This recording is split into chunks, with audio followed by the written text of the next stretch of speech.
Papai não pode falar com você agora. Você não pode nem vir aqui. O Flávio vai começar em 10 segundos. E ele tá aqui no meu... mexendo.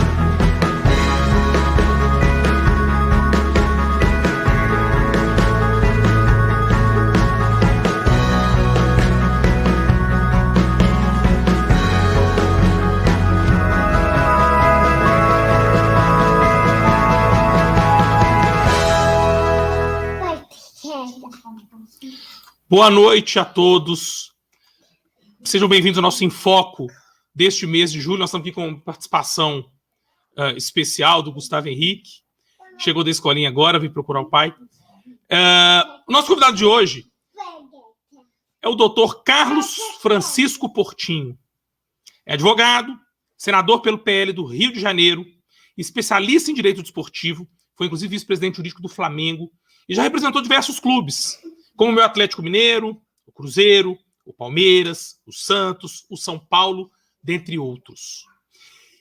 E ele é o relator do projeto de lei do Clube Empresa.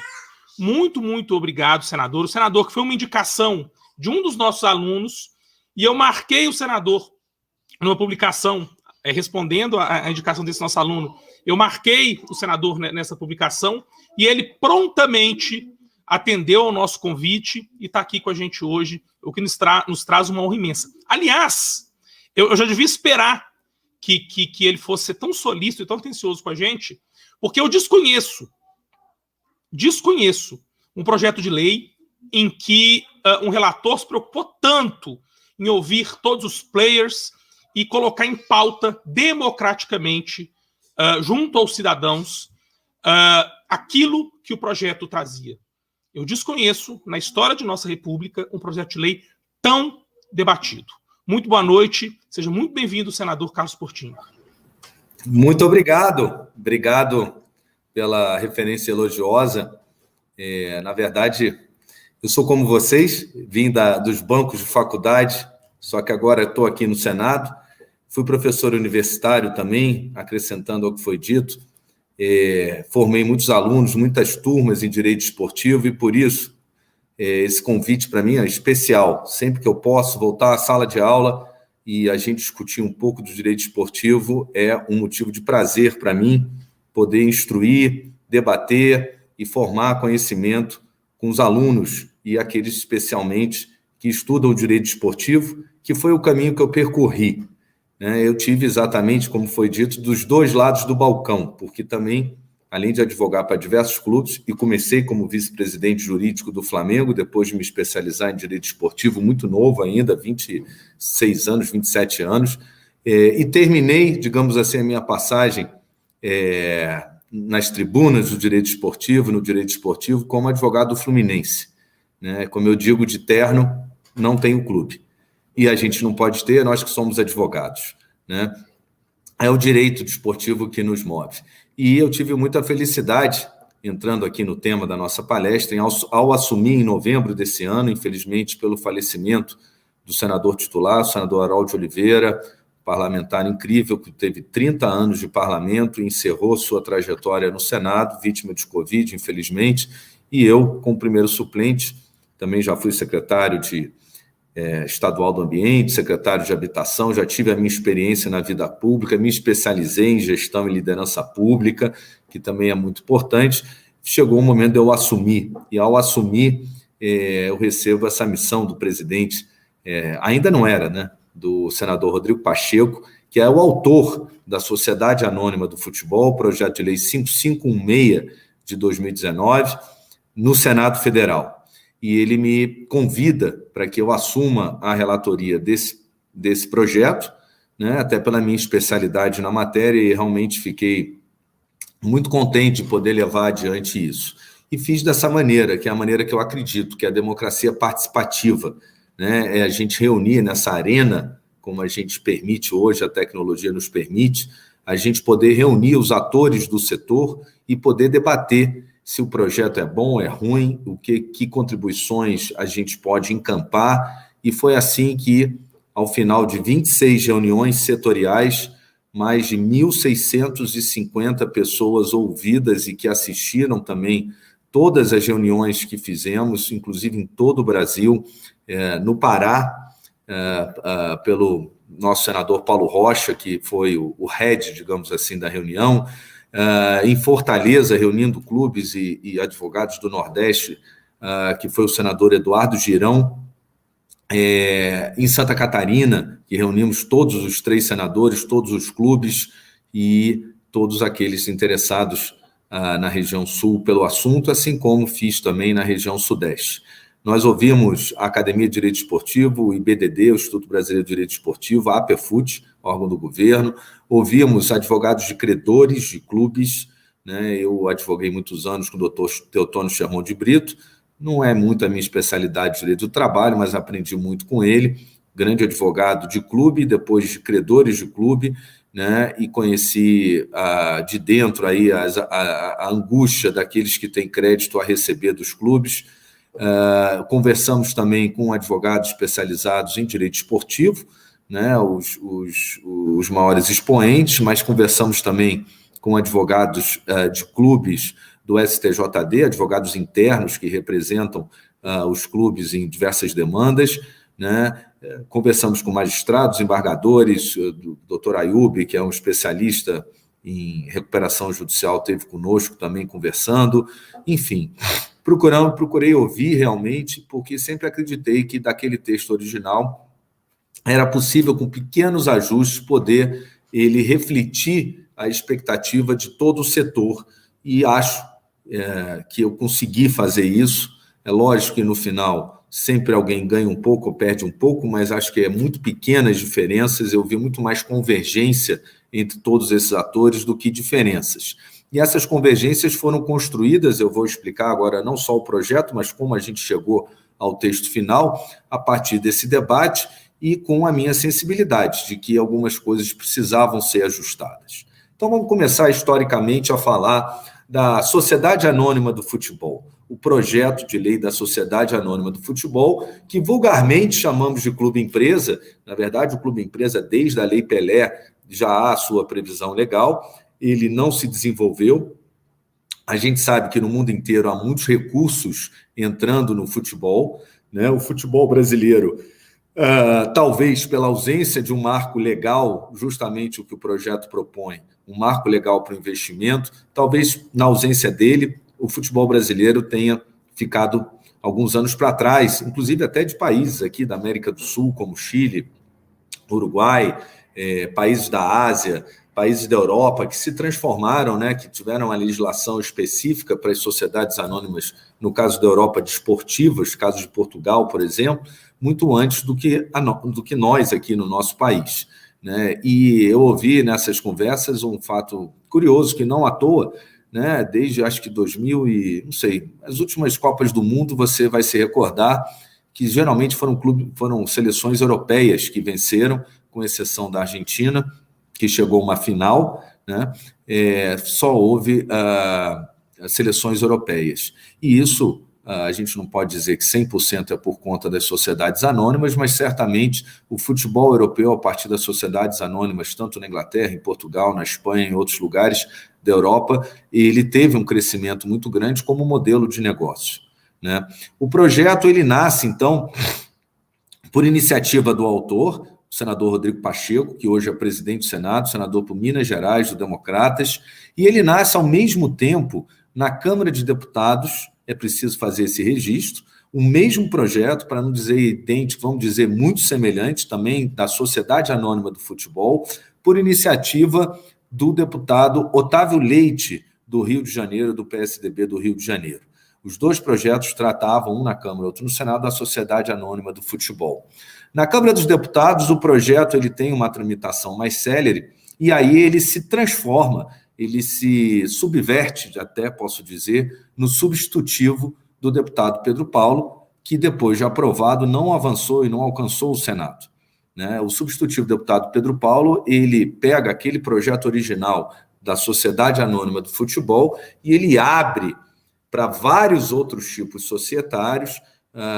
Acho que a principal diferença nele é justamente por onde eu comecei, ouvindo todo o setor, né? Um projeto substitutivo do Pedro Paulo, ele escuta 2 ou 3, ele não abre para uma consulta maior, né? E por força disso, ele vai muito direcionado, abrindo para outros tipos societários, o que subverte, perde bastante da essência do projeto original. Afinal de contas, quando a gente quer tratar de todos os tipos societários, o que, aliás, a Lei Pelé já previa como clube-empresa, né, a gente acaba trazendo várias repercussões jurídicas, porque cada tipo societário você vai ter aí uma repercussão diferente, né, um tipo de sociedade diferente, inclusive na sua atuação frente ao mercado, em outras questões. Então, acho que a primeira diferença do projeto que aprovamos agora, do senador Rodrigo Pacheco no Senado, e que seguiu para a Câmara, espero que seja aprovado lá, que é fruto dessa construção coletiva de todo o setor do futebol, né? Ele começa com esse diferencial. Realmente foram ouvidos, acredito que todo o setor, posso dizer, né, ao contrário do outro. O outro também ele trata de vários tipos societários e a SAF é apenas um desses tipos societários. Agora, muito do que foi construído também no substitutivo do Pedro Paulo, nós podemos aproveitar na Sociedade Anônima do Futebol, como, por exemplo, a questão da recuperação judicial, né, que é trazida para o texto da lei, mas de uma maneira diferente também. Lá no projeto substitutivo do Pedro Paulo, quem pedia a recuperação judicial era a Sociedade Anônima do Futebol. Na verdade, a Sociedade Anônima do Futebol ela já nasce pedindo, né? Me parecia já que seria um tipo difícil de atrair investimento, porque você vai dizer, virei uma sociedade anônima, mas já estou em recuperação judicial. Quem é que vai botar investimento em você? Que certidões você vai poder apresentar se você já está em recuperação para buscar crédito no mercado? Na verdade, é o problema que hoje os clubes, como a Associação Civil, já vivem, né? Dificuldade de certidões, de buscar recursos, empréstimos no mercado. Então, nós percebemos que era importante trazer o Instituto da Recuperação Judicial, aí também como um diferencial do projeto do Pedro Paulo, mas não a sociedade anônima. Vamos pegar o exemplo do Figueirense, que ele já abriu as portas como associação civil, as portas do judiciário, né, que lhe concedeu a recuperação judicial, considerando que ele exerce uma atividade econômica. Então, vamos tratar disso também mais à frente, mas só para dar uma outra pincelada da diferença entre os projetos, né, que eu acho, inclusive, mais lógico. O clube pede a recuperação judicial e a sociedade anônima ela tem que nascer limpa para a gente poder prosseguir, né, buscando novos recursos, novos investimentos, que são esses novos recursos, novos investimentos que nós vamos ver à frente, que vão alimentar o clube para que ele pague as suas dívidas. Essa é uma outra diferença do substitutivo do projeto Pedro Paulo em relação ao projeto que aprovamos no Senado. O tratamento das dívidas cíveis e trabalhistas e tributárias é dado na lei. Não tem passa-moleque, não tem mão na cabeça.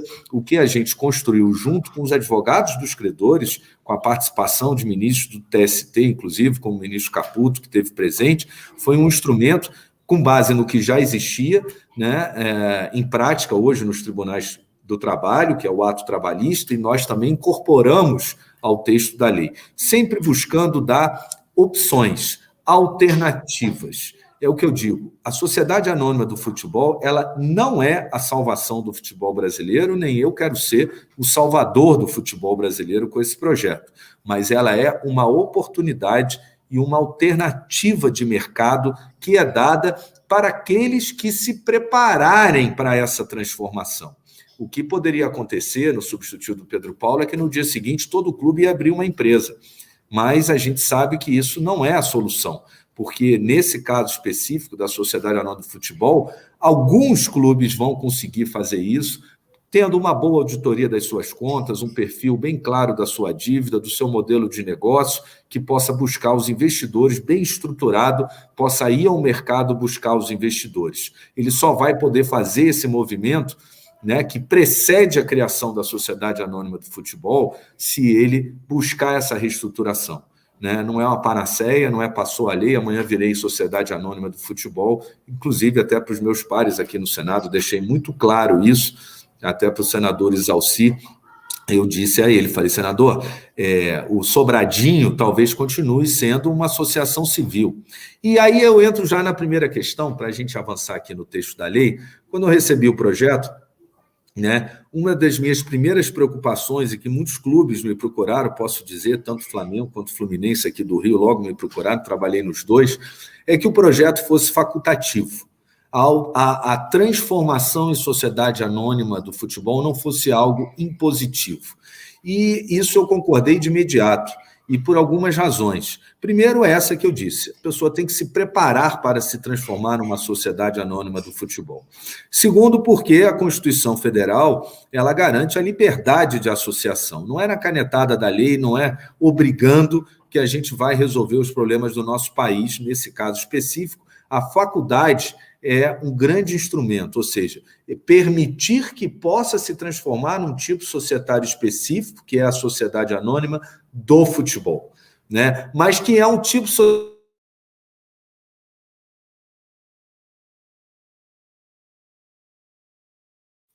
Parece que o sinal do senador caiu. Mas é muito interessante isso, gente. Aí eu até peço desculpa de antemão, eu tô com uma faringite, não é Covid, ó, tô bem. Uma pequena faringite, final de semestre, e eu gravei um podcast na quinta-feira passada com um amigo, e tava frio, foi a céu aberto e tal, e vamos pôr entre aspas, né, a brincadeira foi embora, eu acabei ficando afônico, eu acordei hoje sem voz, eu falei, meu Deus, só falta hoje eu não ter voz no final do dia. Mas eu tô medicado, tô aqui com meu própolis e tal, sem febre, tô zero bala, mas com a garganta um pouquinho. É interessante o que o senador Cássio Portinho destacou sobre a questão da não obrigatoriedade. Porque a gente tem lá na Constituição, o artigo 217 da Constituição, que ele estabelece que os clubes, as entidades esportivas em geral, eles são autônomos, eles têm autonomia. Logo, as entidades desportivas não podem ser obrigadas, nem por uma questão legal específica, a agir de maneira diferente e ou diferenciada com relação às demais entidades. Então, por exemplo, você me diz assim, pô, Gustavo, mas se ela tem autonomia, pode alterar alguma coisa na questão, sei lá, societária, de associação? Bom, aí a regra vale para todo mundo. Senador, nessa quedinha do domingo eu estava explicando aqui a relevância da não obrigatoriedade, tendo visto o artigo 217 da Constituição, né?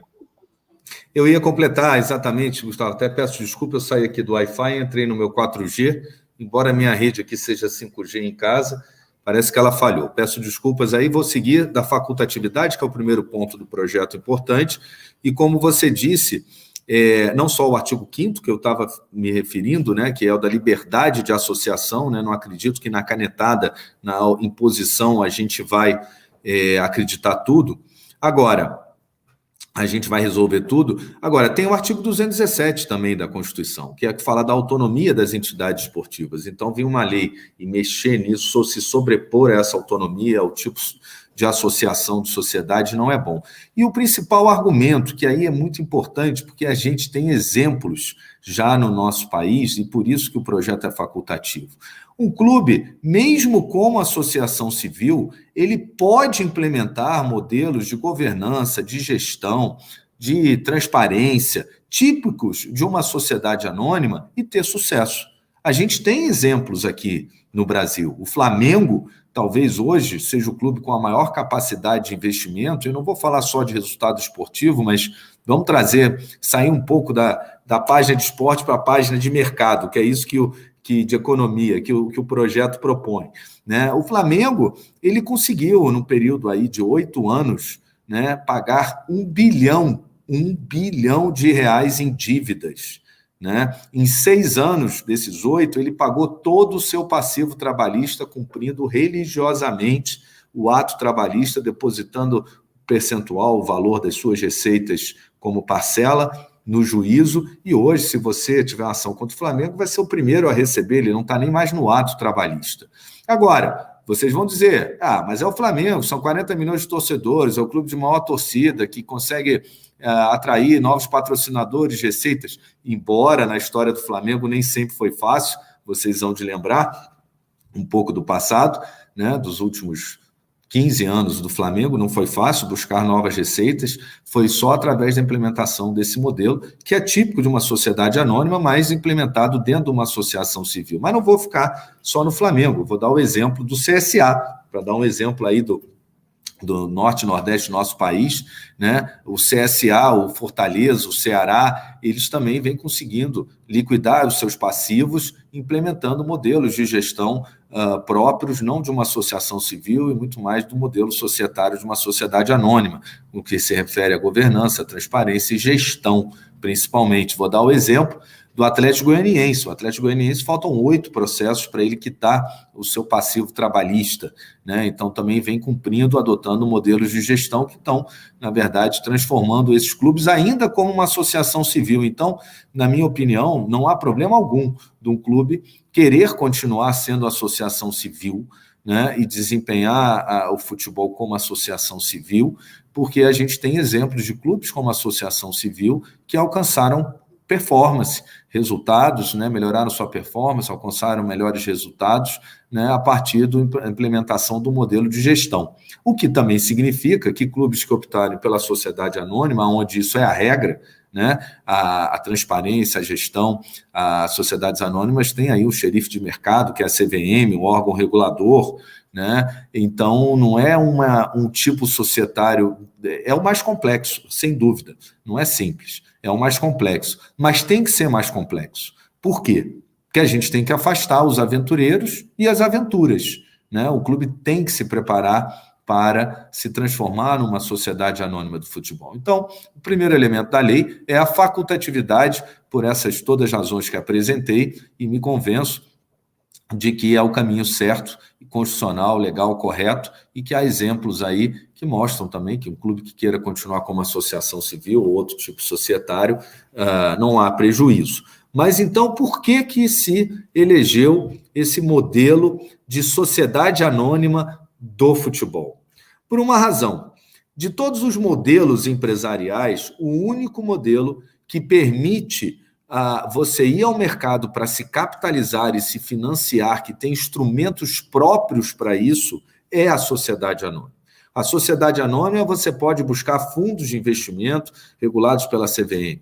A sociedade anônima, você tem como instrumento a emissão de debêntures, e no caso a lei traz a debênture FUT, a debênture do futebol, né? Uma sociedade anônima tem como instrumento a subscrição, o lançamento de ações, não que os clubes vão se transformar em sociedade anônima e amanhã vão estar com ações na Bolsa de Valores. Um IPO também tem que ser preparado, né? Tem que primeiro tratar do passivo. Há clubes que até já estão aí em situação que poderiam, com suas dívidas regularizadas, mas também não é. Mas um movimento fácil. Mas a verdade é que de todos, a limitada não tem esses instrumentos, uma SPE não necessariamente, a associação civil muito menos. Então, a gente vê os clubes hoje como associação civil, eles abdicam, né, da possibilidade de ir ao mercado, buscar investidores com instrumentos conhecidos de mercado, como fundos, debêntures, lançamento de ações e muitos outros. Então, essa é a principal razão de ser o tipo sociedade anônima do futebol, o escolhido, né, por conta de ser o único modelo societário que permite uma maior capitalização e financiamento das suas dívidas.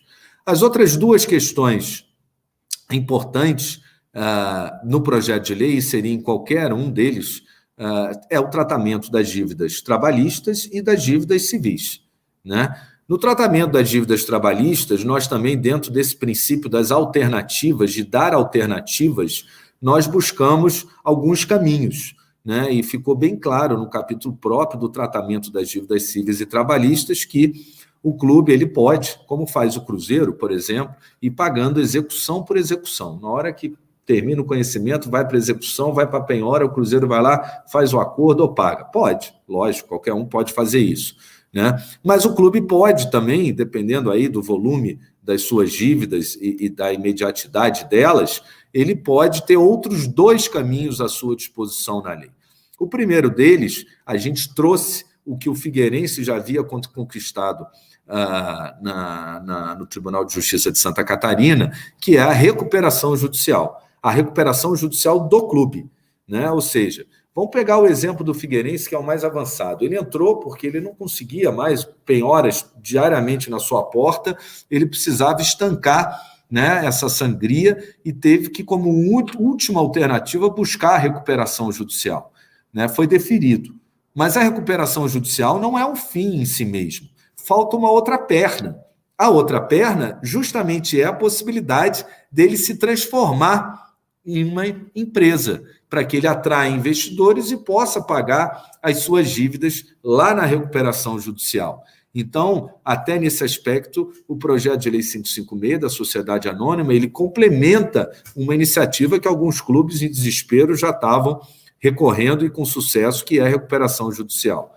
A recuperação judicial, ela segue a lei de recuperação judicial, considerando que o clube, embora associação civil, exerce de fato uma atividade econômica, né? A recuperação judicial é uma negociação coletiva, né? O clube vai buscar aí suas receitas, seus investidores e vai mostrar que ele pode e vai negociar com seus credores de forma coletiva. Então, isso, aliás, o substitutivo do Pedro Paulo já trazia, né? Tive aqui a ajuda do doutor Ayub, do doutor Pedro Teixeira, do doutor Roberto, lá do Rio de Janeiro, advogado do Vasco também, advogado do Botafogo, né, do Cruzeiro, né, que me trouxeram essa alternativa. Eu estudei o caso do Figueirense e foi então incorporado. Então agora os clubes, mesmo como associação civil, são eles, clubes, associação civil, que diante de um volume grande de dívida, de penhoras, eles podem recorrer ao Poder Judiciário para requerer a sua recuperação judicial e assim negociar coletivamente.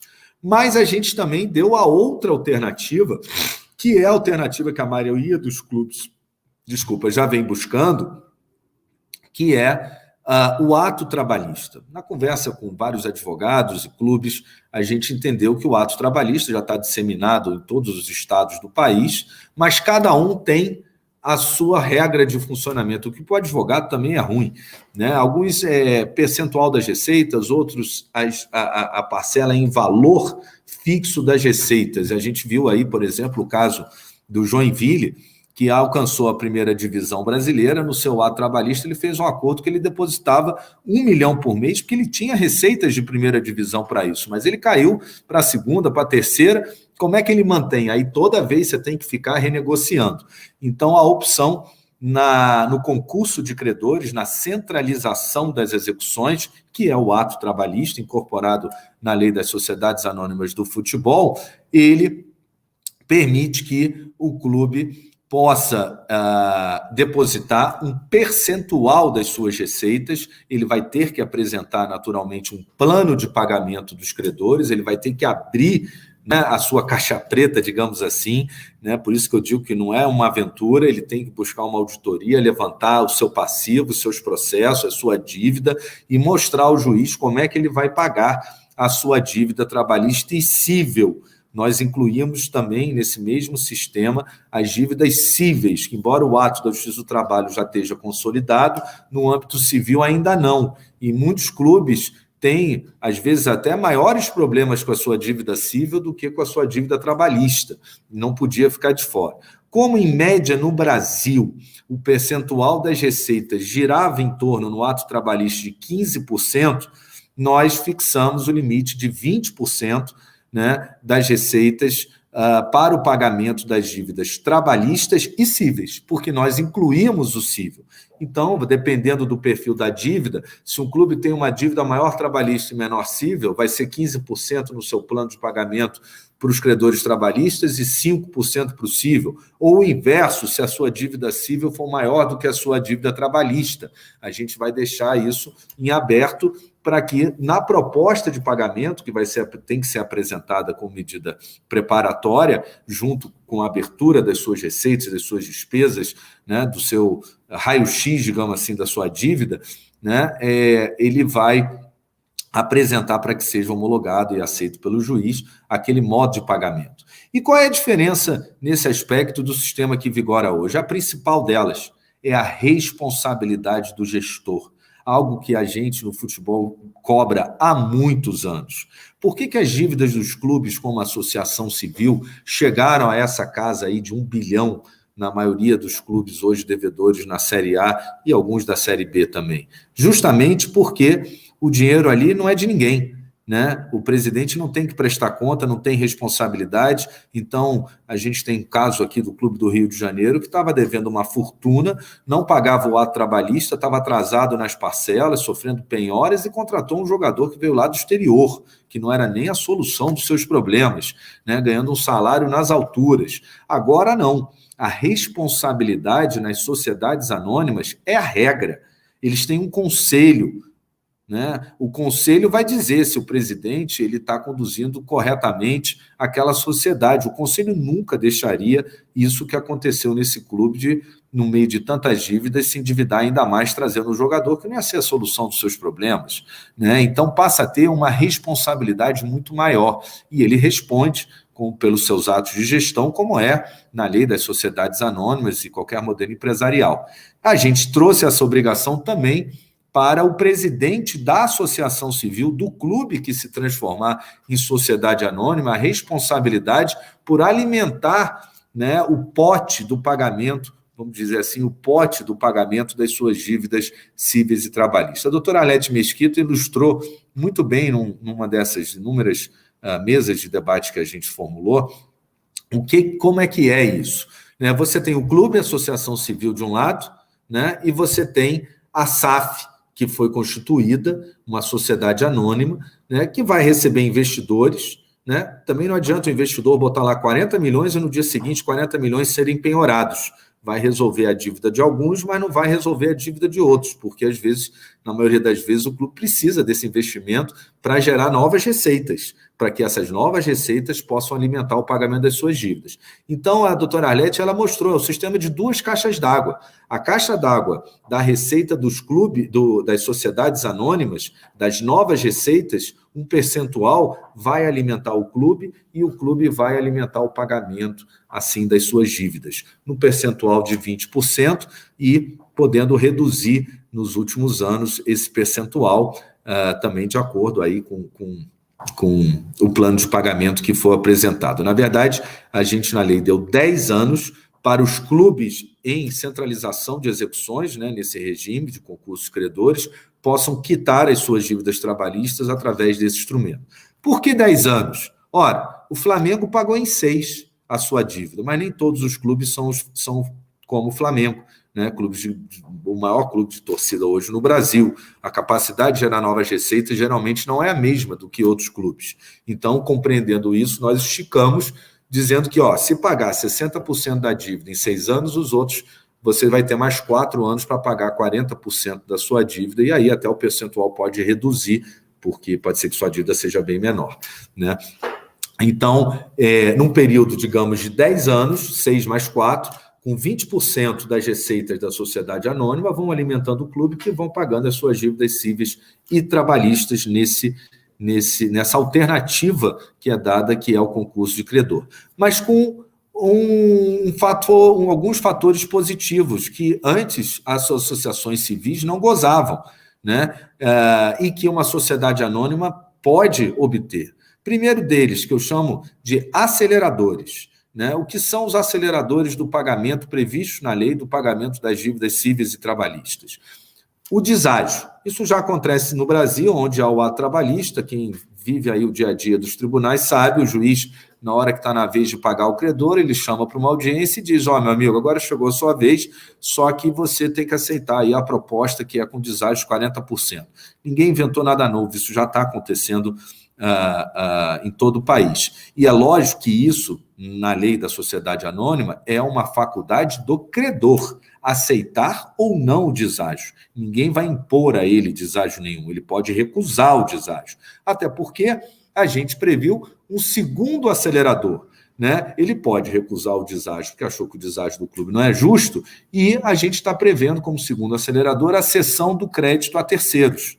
Né? Então, você tem lá a fila do credor, você tem o seu crédito que está ali há 5 anos esperando, você é o titular do crédito, você não aceitou a proposta de deságio do clube, agora, você foi no mercado e viu que tem uma proposta de um banco melhor, de um investidor melhor que quer comprar o teu crédito, como acontece no precatório.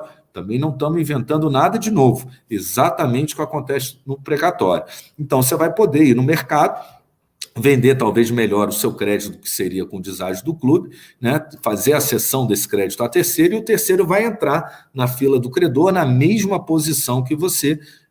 Então, isso é um outro fator que, acredito, vai acelerar o pagamento da dívida na medida que ela já está ali consolidada com a fila, com os valores e etc. O outro acelerador que nós... foi até uma sugestão e até me surpreendeu, eu estava mais comedido nas minhas propostas, mas eu gostei muito, dos sindicatos de todo o Brasil. Recebi de todos os sindicatos de atletas do Brasil, posso dizer, essa mesma sugestão me deixou confortável de incluir esse terceiro acelerador do pagamento da dívida. Qual é? É a possibilidade de conversão da dívida em ações do clube. Portinho, mas isso é bom? Aí eu pergunto, se o Flamengo hoje virasse uma sociedade anônima, não teria sido bom para quem lá atrás tinha um crédito e converteu em ações, eventualmente do Flamengo?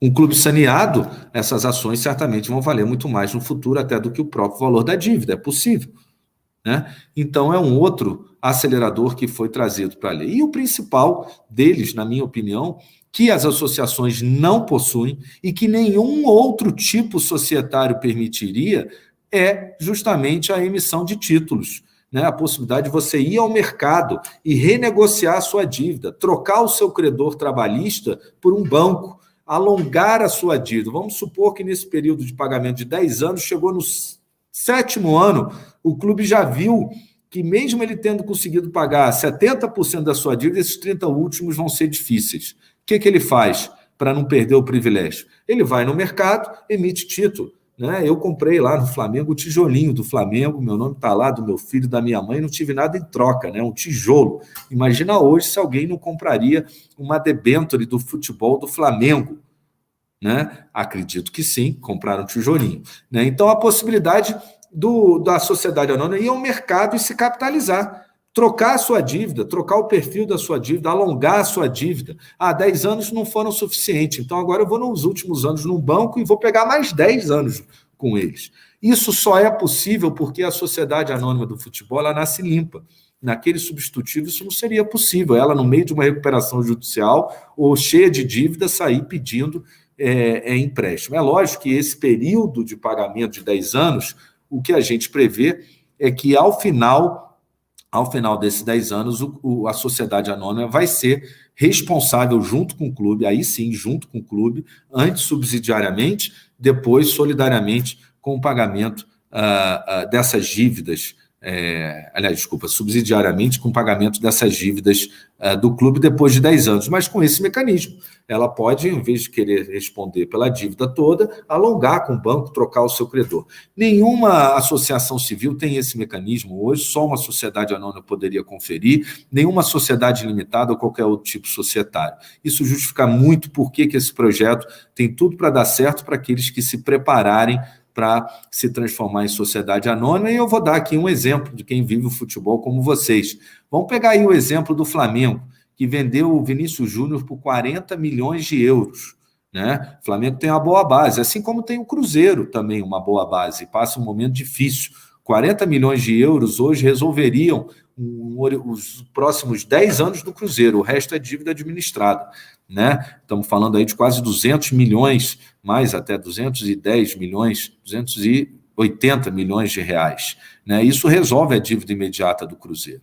E você, como investidor, você prefere colocar 40 milhões de um atleta que amanhã, Deus me livre, acontece um acidente, amanhã ele deixa de performar como ele estava performando, ou você talvez prefira colocar 40 milhões como acionista do Cruzeiro para ter acesso a toda a cesta de atletas e talvez a vários Vinícius Júnior. Além de diluir o seu investimento, você dilui o seu risco também.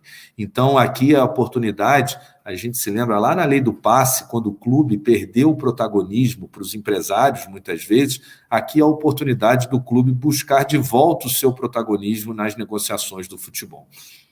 Então, esse é o tratamento que nós demos para a dívida trabalhista e civil que era necessário. Agora, a segunda questão mais importante desse projeto é a questão tributária. Porque se o projeto é facultativo, tem que ser sedutor para o clube se transformar numa empresa e tem que ser principalmente sedutor para o investidor colocar recurso. Como é que você vai colocar recurso e investir num clube que, como sociedade anônima, como todas, pagaria aí em torno de 34% de imposto?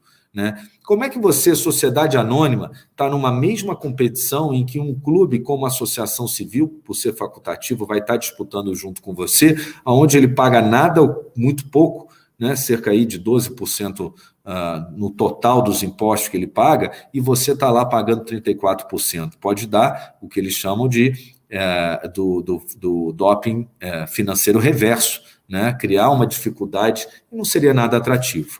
Né? Por outro lado, para o governo, vamos pensar aqui, foi esse o raciocínio que a gente trabalhou com o governo. Hoje, o governo arrecada nada ou muito pouco, inclusive ele não arrecada em algumas alíneas que hoje são as mais importantes do ponto de vista das receitas. Ele não arrecada sobre sócio-torcedor, ele não arrecada sobre match day, né? E ele não arrecada sobre venda de atleta. Aqueles 40 milhões do Vinícius Júnior, o governo não viu um tostão desses 40 milhões por ser o clube uma associação civil, a questão histórica das contrapartidas sociais.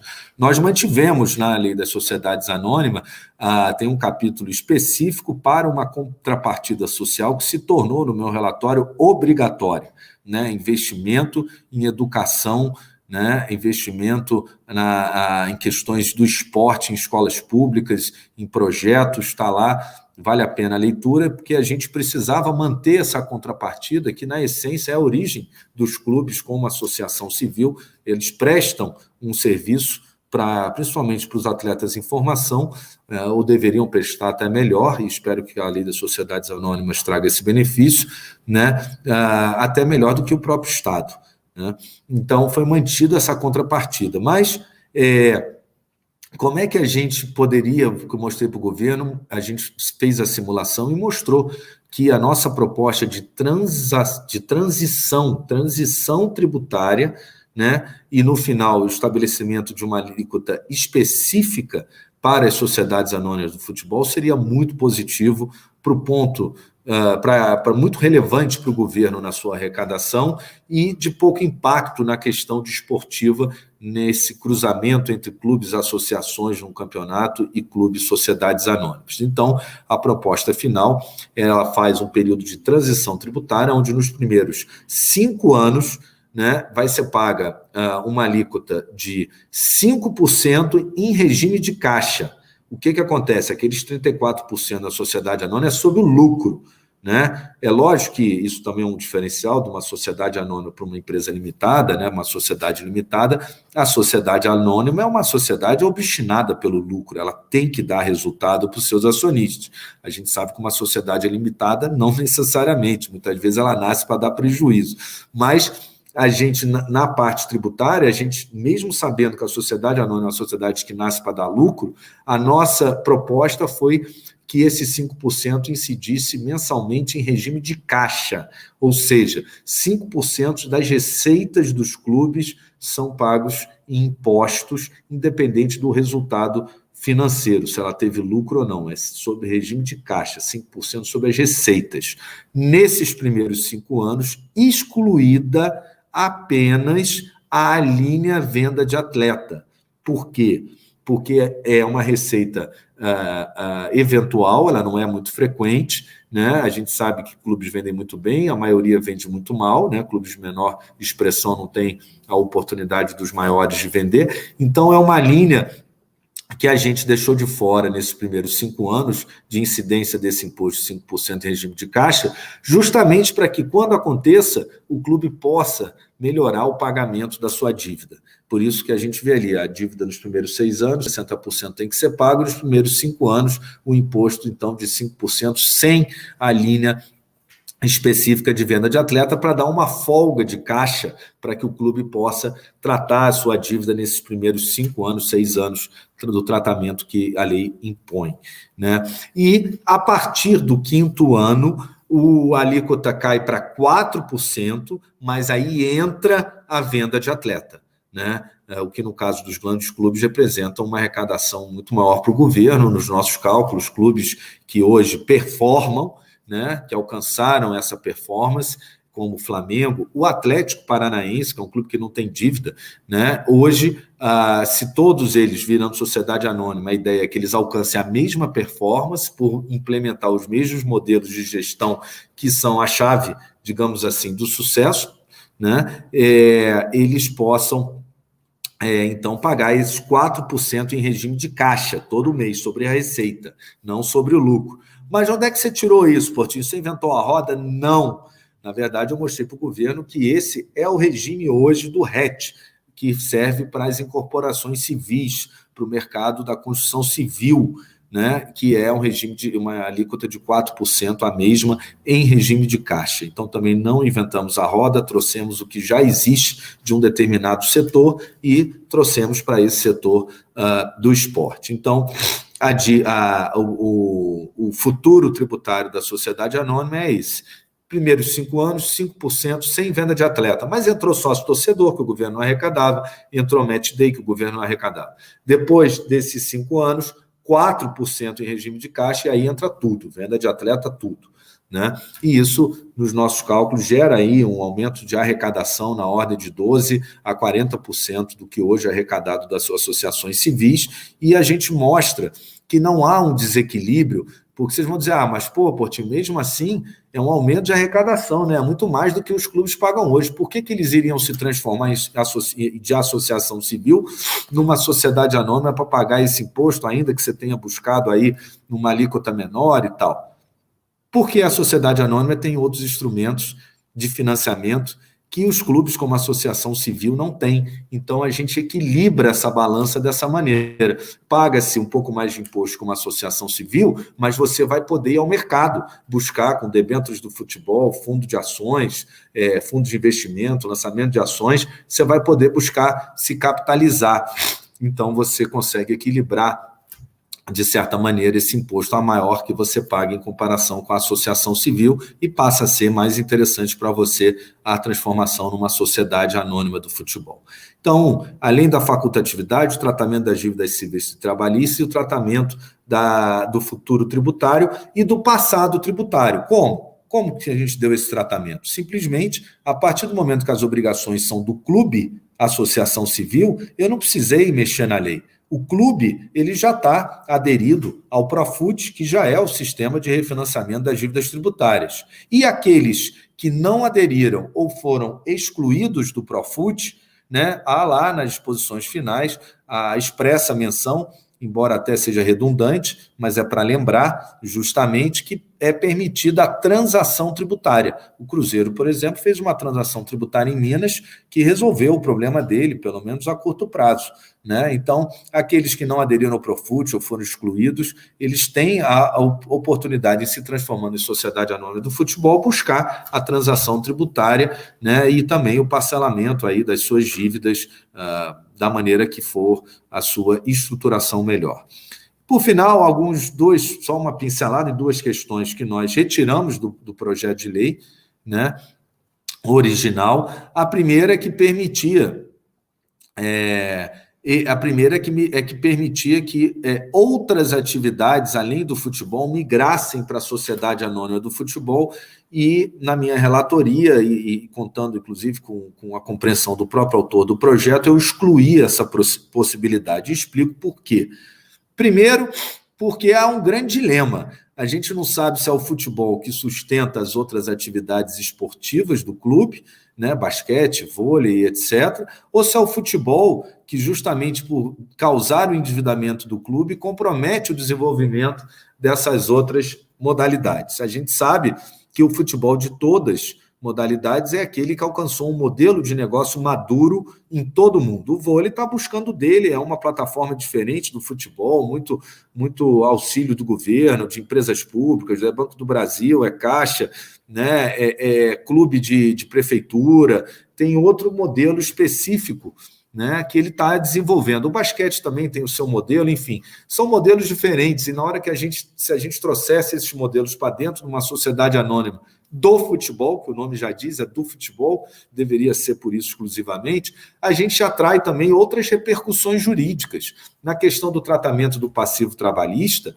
vale observar que na hora que migra só o futebol, são só as dívidas do futebol que nesse sistema de duas caixas d'água, digamos assim, seja pela recuperação ou pelo concurso de credor, né, a SAF e o clube vão honrar. O clube vai ter que honrar as outras dívidas dele, mas a SAF ela está responsável subsidiariamente por essas específicas do futebol. Por quê? Porque o ativo do vôlei não veio, o ginásio do vôlei não veio, o contrato do vôlei não veio, então não pode vir as obrigações, há uma separação de atividade, algo que o TST já tem admitido nas recuperações judiciais e que a gente incorporou aqui ao projeto da Sociedade Anônima do Futebol. A outra exclusão diz respeito a que entidades pudessem se transformar em sociedades anônimas do futebol.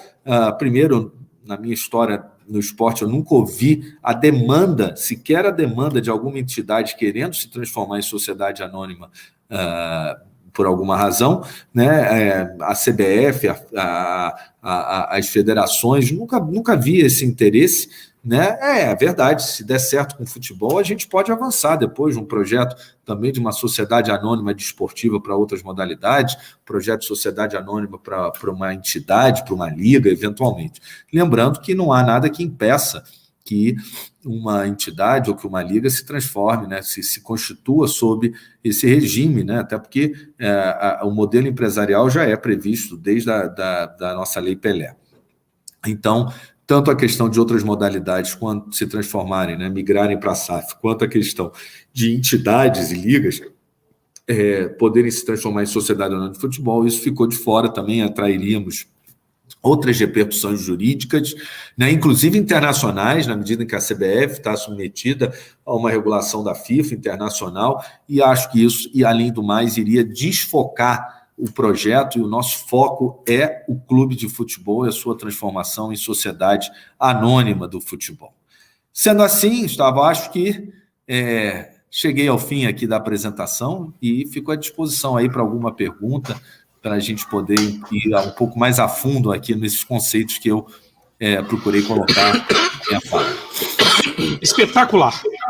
O que eu quero fazer é o seguinte, a gente citou, né, o senhor citou o Chile, nosso vizinho, e notícias dão conta de que os clubes chilenos, pela primeira vez em décadas, hoje, esse ano, faturam mais, estão a faturar mais que as equipes argentinas e as equipes colombianas, que são equipes que nos últimos anos têm tido mais tradição em competições internacionais, tem o Boca e o River, que são marcas praticamente globais. Há estudos que indicam, ou estudiosos que indicam, que muito disso é devido a essa mudança de paradigma, essa mudança de estrutura societária lá, ou de estruturação de clubes no Chile. Até que ponto os nossos torcedores podem se animar com o resultado chileno?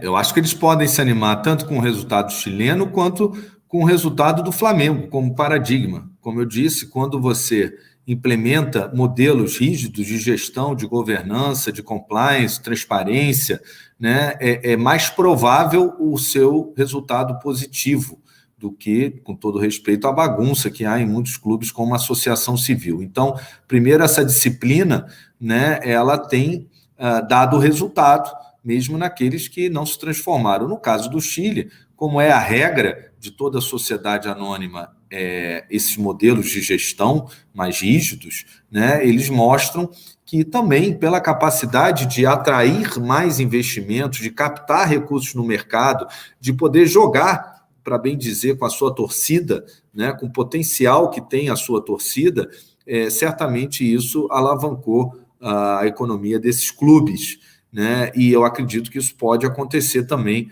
no nosso país. Agora, a gente tem exemplos, né, Gustavo, de outros países em que sociedades anônimas do futebol, algumas não deram certo. Na Itália, algumas não deram certo. Na Espanha, algumas estão ali ainda encontrando o seu modelo de negócio. Mas eu vejo isso de forma positiva, porque, na verdade, qualquer setor da economia, do mais banal, do restaurante, né? Você vai ter um restaurante que deu certo, você vai ter um restaurante que não deu certo. Geralmente, o sucesso ou o fracasso está ligado à gestão, né? Aliás, já tem aquele ditado, né? Quem tem competência se estabelece, né? Então, é lógico, a gente está levando o futebol para esse ambiente de mercado e a gente tem que entender que esse ambiente pode ser a chave do sucesso, mas para aqueles que não se prepararem, que não se estruturarem ou que não implementarem modelos de gestão, de governança, muito provavelmente não será. E pode acontecer, faz parte do mercado.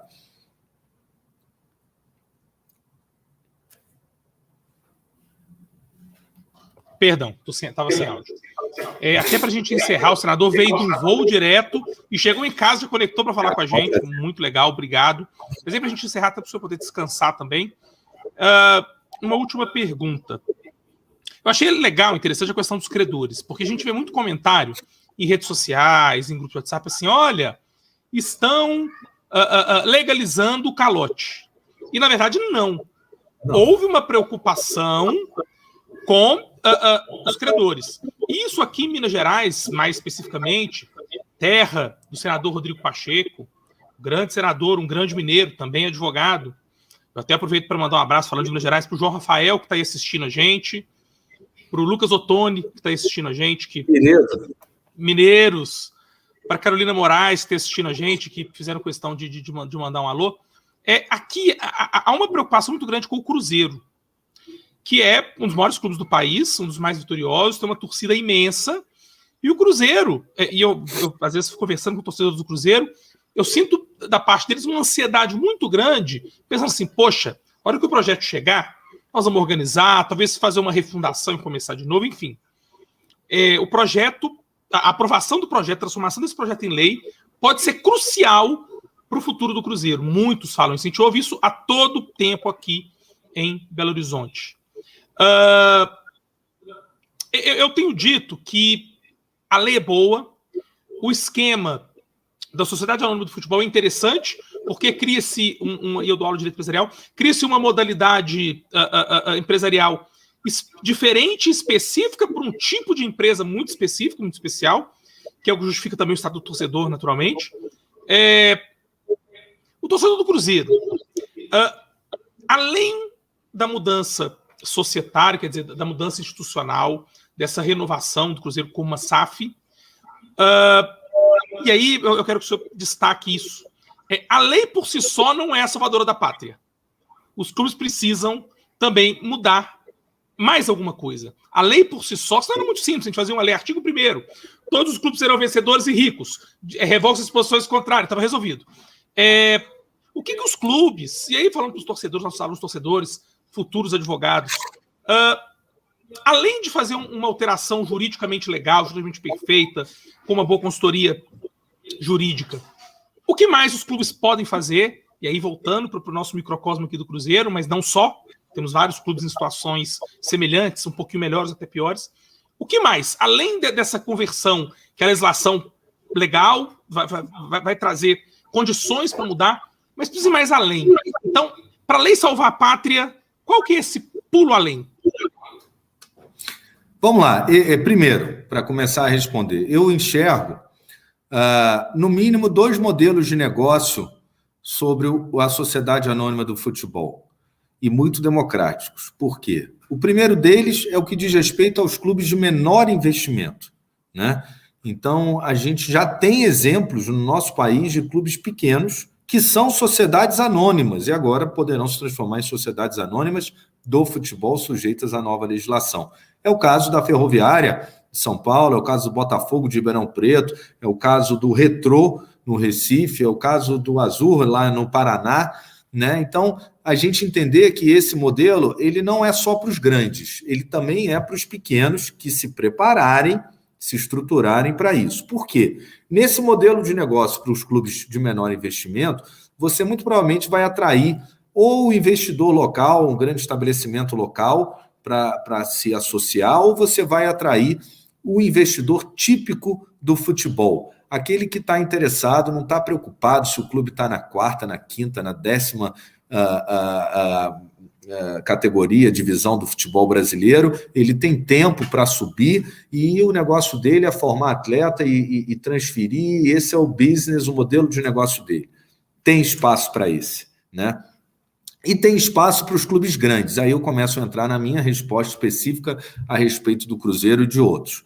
Tem clubes grandes que eles vão atrair, não só, no meu modo de ver, o investidor profissional do esporte, do futebol, né, que está interessado na formação de atletas, na estrutura de um clube, mas ele pode atrair também os grandes magazines, por exemplo, né, que estão interessados no consumidor de massa, que é a torcida, é esse patrimônio que o clube carrega com ele. Né? No caso do Flamengo, 40 milhões de consumidores, não vou falar de torcedores, de consumidores. No caso de Cruzeiro, tantos milhões de consumidores. Então, primeiro, eu vejo que para os clubes de maior investimento, eles têm realmente uma atratividade talvez maior, porque eles têm a torcida, eles têm o plus sobre os outros, embora a gente já tenha exemplos de clubes de menor investimento, sociedades anônimas hoje. Ou seja, o modelo serve para os pequenos e para os grandes. Né? Falando especificamente, aí eu não vou falar só do Cruzeiro, eu vou dar 2 exemplos. Cruzeiro e Atlético Paranaense. Por quê? Para mim, são os 2 maiores clientes desse projeto. O Atlético Paranaense, porque ele está redondo, ele não tem dívida, ele pode amanhã se transformar numa sociedade anônima, ele tem patrimônio, ele tem torcida, ele pode ser o primeiro caso de sucesso, na minha opinião, de uma sociedade anônima do futebol. O outro é o Cruzeiro. E por quê? Por que me entusiasma a proposta do Cruzeiro?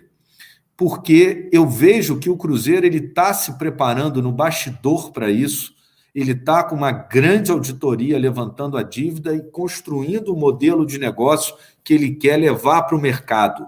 Né?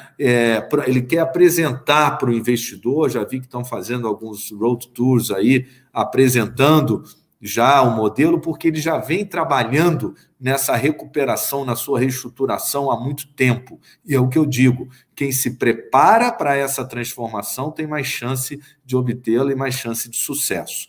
Então, eu vejo dessa maneira, acho que o Cruzeiro, não, para alguns, é uma alternativa, para outros pode ser realmente a salvação. É como o exemplo que eu dei aqui da venda de um atleta que talvez se tivesse o capital sido investido no clube e tratando, vamos supor, do Cruzeiro, teria resolvido um problema dos próximos anos e daria um fluxo de caixa, uma capacidade de investimento para ele formar melhores elencos, subir para a Série A e poder fazer o seu planejamento.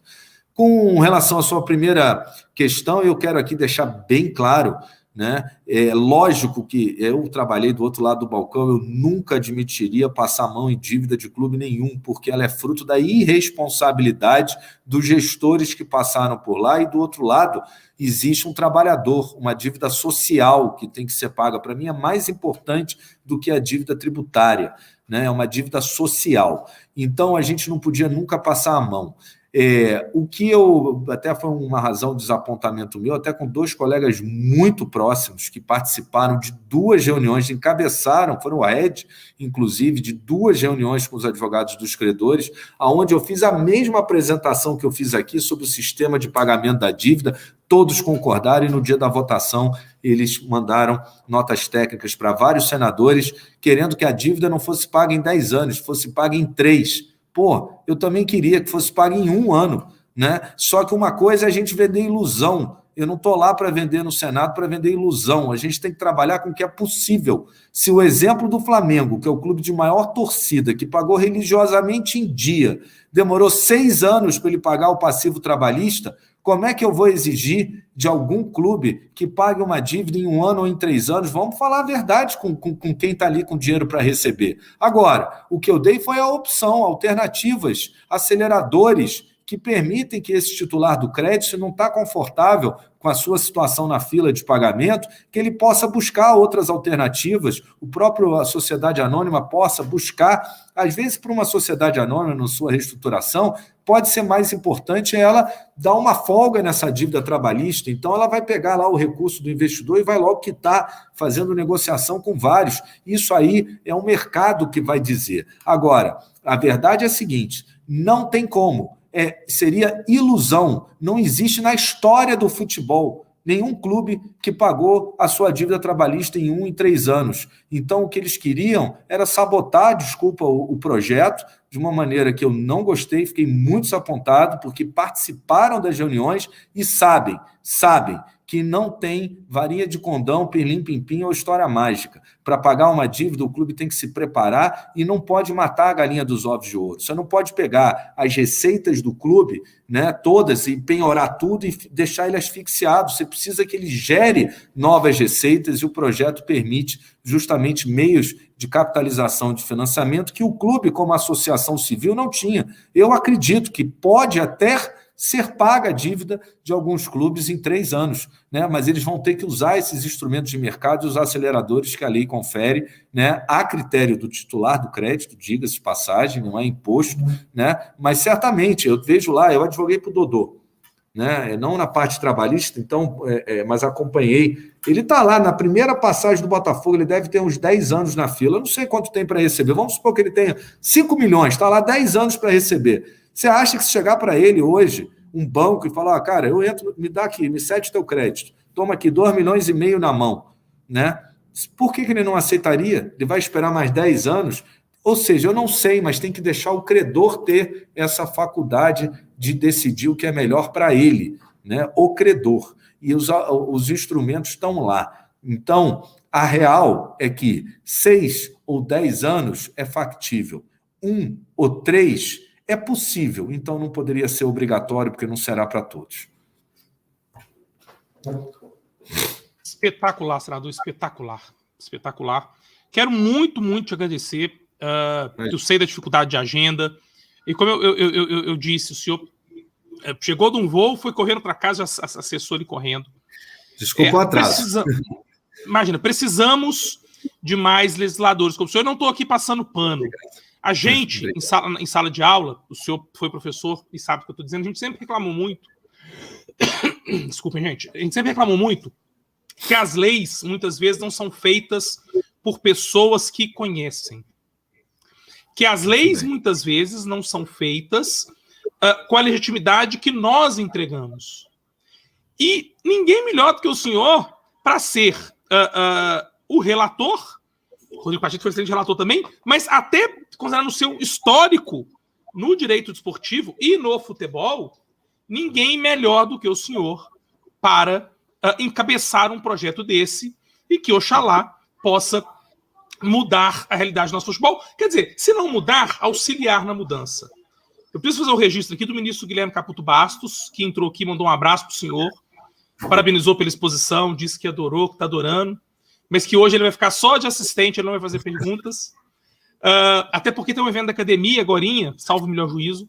Há também a manifestação do Kid, que foi atleta do vôlei, também mandou um abraço para o senhor, agradeceu a exposição, e eu tenho certeza que o Kid também está atento, porque pode respingar no voleibol, né? O Cruzeiro, falando do Cruzeiro aqui, tem uma grande equipe de voleibol, e eu faço votos que o desporto brasileiro possa mudar daqui para frente.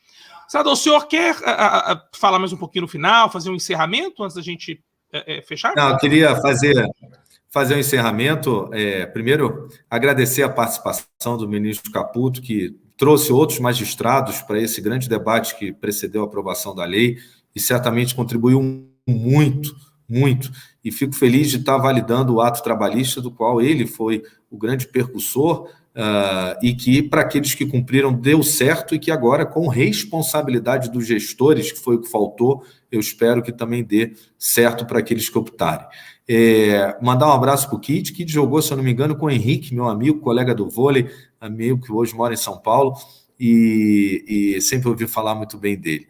Eu espero também que as outras modalidades encontrem o seu modelo de negócio e que amanhã a gente esteja tratando aqui da Sociedade Anônima Desportiva, né, de outros esportes, ou dos esportes olímpicos, ou Sociedade Anônima do Vôlei, porque acho que essa divisão das atividades econômicas dos clubes, essa segmentação e segmentação também legislativa, ela poderá acontecer sim no futuro, e parte disso depende do sucesso da Sociedade Anônima do Futebol, né? Queria agradecer a você por essa oportunidade, dizer para todos os alunos das 3 faculdades que eu também espero, como advogado do desporto, como professor universitário de direito esportivo, que essa lei possa abrir horizontes, coisa que não tivemos, infelizmente, com a Olimpíada e com a Copa do Mundo. Era a minha grande expectativa de uma grande abertura desse mercado, que infelizmente ficou concentrado em 1 ou 2 escritórios e não deu oportunidade para tanta gente boa que eu ajudei a formar quando dava aula e que sei que você deve fazer isso hoje.